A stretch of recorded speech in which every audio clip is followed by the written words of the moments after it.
Hey everybody in Robbins Nation, haven't heard from me in a little while. I haven't been giving you as much information as I normally do because we've been busy. I was just busy at the Senior Expo that we did up at the casino this weekend. So some of you guys stopped by our booth, I appreciate that. Some came to hear our talk. We had over 120 people that came to hear our talk about how to get your spine to last 110 years, and it was making me think about sitting posture. Because I've been seeing a lot of people that sit a lot during the day, and I want to give you some quick information about how to have good sitting posture. Now, the first thing I'll tell you is it's very difficult to have good posture when you're sitting.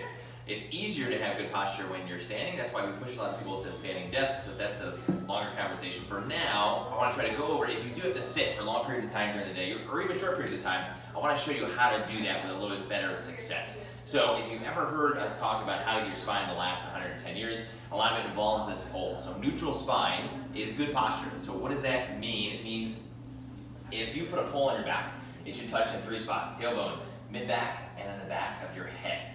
If you have those 3 positions and the space in between the pole and your low back is the width of your hand, then that is good posture, what's considered a neutral spine.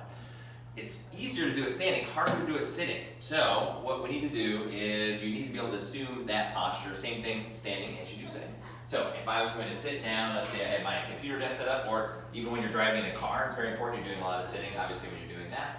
I should be able to put this pole on your back, and that's where posture should be. Another kind of tip would be if I had a 10-pound weight on my head, and typically I'm kind of bent over like this, if I just push that weight up towards the ceiling, if you didn't have a pole with you, then that would probably be a pretty good way to measure where your posture should be.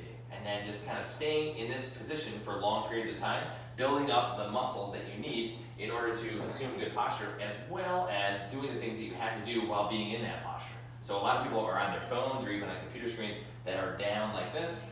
This kind of gets you out of neutral spine. You've got to stay up in neutral spine, which means that you would have to look at your phone like this, which might be a little bit goofy, but I promise you it's going to be worth the investment, because it is easier to change the position of your phone or things you're doing in front of you than to work on injuries of your spine. So if you guys have any questions about that, you can hit reply to this email. And also in this email and in this Facebook post, I'm going to put a link to the course that we use on how to get your spine to last 110 years. So it was a little bit more detailed in this couple-minute video, but it's a 3-video course. It goes over hip mobility, nerve mobility, and neutral spine. It's really important. If you're having back pain, you know anybody that's having back pain, then sign up for this course. It's absolutely free, and if you have any questions about that, you'll be getting some more emails from me as a result of that course, and I will see you guys soon.